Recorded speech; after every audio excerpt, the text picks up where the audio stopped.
माता जानकी जी ने वाल्मीकि बाबा से पूछा, गुरुदेव एक बात पूछना चाहते हैं।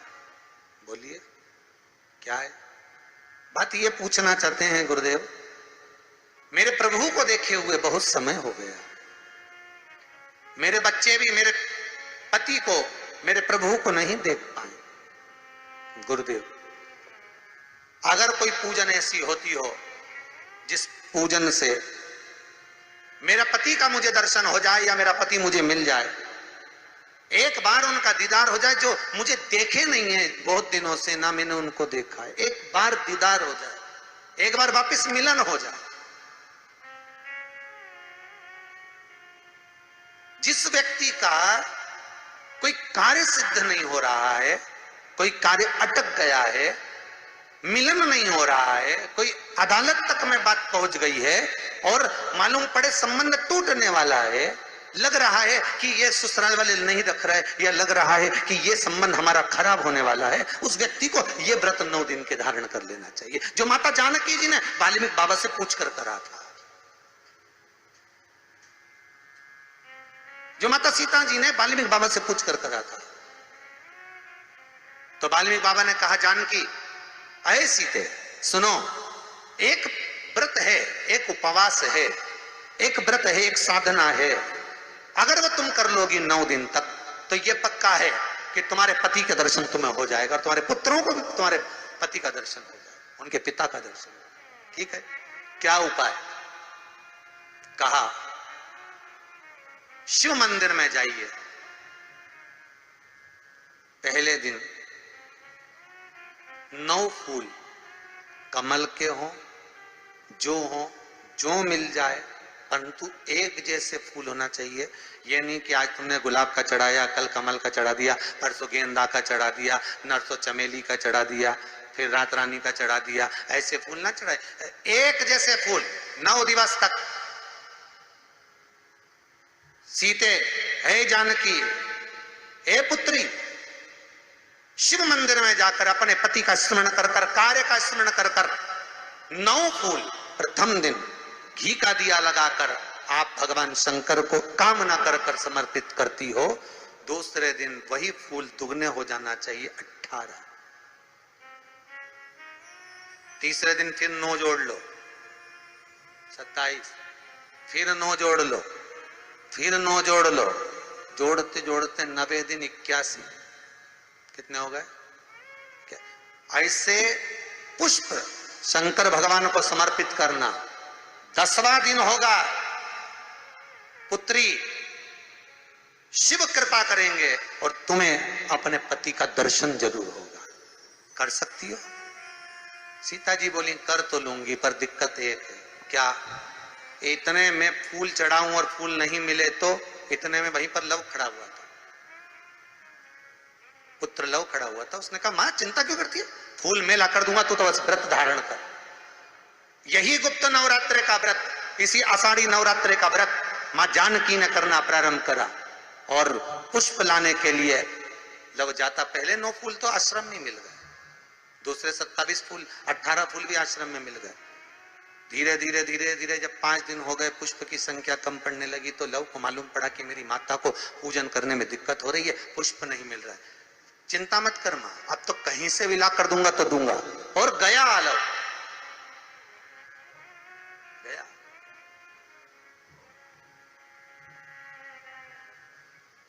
अयोध्या में पहुंच गए, जहां एक सुंदर सा सरोवर था। सरोवर के दरवाजे पर द्वारपाल खड़े हुए थे, अंदर नहीं जाने दिया। मुझे जाने दो, मुझे पुष्प चाहिए, मेरी माता पूजन कर रही। द्वारपालों ने पकड़ना चाहा, मना करा, नहीं माना। लव इनको पटक कर अंदर प्रवेश कर गया, फूल लेकर आया, माता को दिया। धीरे धीरे पुष्प आते रहे, चलता रहा। खबर पहुंच गई श्री राम जी महाराज के पास में कि कोई वाल्मीकि बाबा का शिष्य आता है और सरोवर के सारे कमल के फूल तोड़कर ले जाता है। बड़ा उद्दंड है, सैनिकों को मार देता है। सैनिक वो पड़े दूरों। राम जी को सूचना मिली, आज 9वां दिन था, माता जानकी इंतजार कर रही है पुष्प आए। इतने में चारों तरफ सेना को लगा दिया गया कि आज सरोवर का एक पुष्प नहीं जाना चाहिए, और लव का युद्ध प्रारंभ हो गया उस अयोध्या के सरोवर पर। अंत में सबको पटक कर लव 81 फूल लेकर पहुंचे और मां से कहा, मां आज आखिरी का दिन है, शिव को रिझा ले। और माता ने शंकर भगवान को फूल चढ़ाया। 10वें दिन सूचना आ गई वाल्मीकि बाबा के पास में, तुम्हारा कोई शिष्य है लव, बड़ा उद्दंडी है, या तो उसको लेकर आओ, नहीं तो हमारी सेना उसको पकड़ने के लिए आ रही है। और किस माता का पुत्र है उस माता को भी लेकर आना, और किस भाई का भाई है वो उसको भी लेकर आना। और गुरुदेव आपने बालक को क्या सिखाया कि वो इतनी उद्दंडता कर रहा, आप भी आना, नहीं तो हम सेना लेकर पहुंचे। वाल्मीकि बाबा ने लिखकर पहुंचा दिया, चिंता मत करो हम पूरे ही आएंगे। वाल्मीकि बाबा को तो मालूम था व्रत पूरा हो चुका है तो दर्शन तो होना ही है, भले कैसे भी हो, भले लड़ाई से हो, विवाद से हो, पर खबर तो आ गई ना, समझौता की कड़ी तो जुड़ गई ना।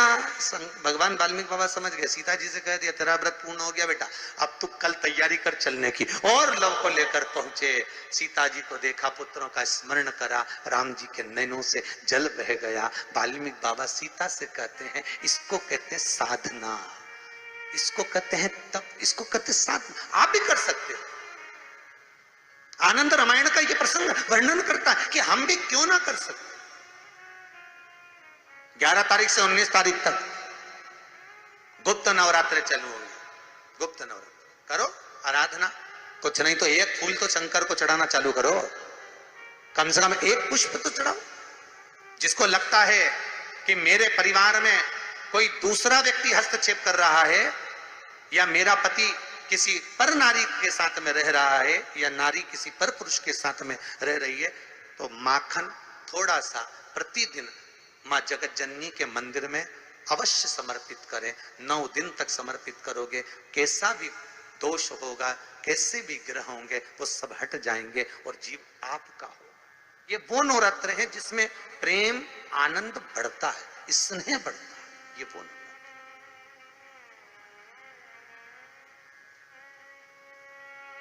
ये कोई साधारण नवरात्र नहीं है।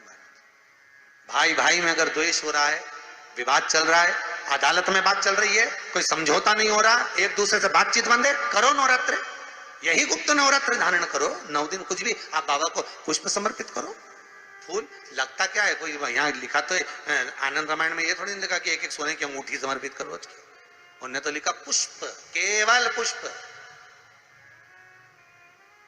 केवल पुष्प, इससे ज्यादा कुछ नहीं। भगवान को दीजिए। कोई कामना है आपकी नहीं हो रही, लग जाओ 11 तारीख से, कल की अमावस्या हो जाने दो 10 तारीख, 11 तारीख लग जाओ, बाबा को रिझाओ, उसको मनाने का प्रयास करो, प्रकट हो।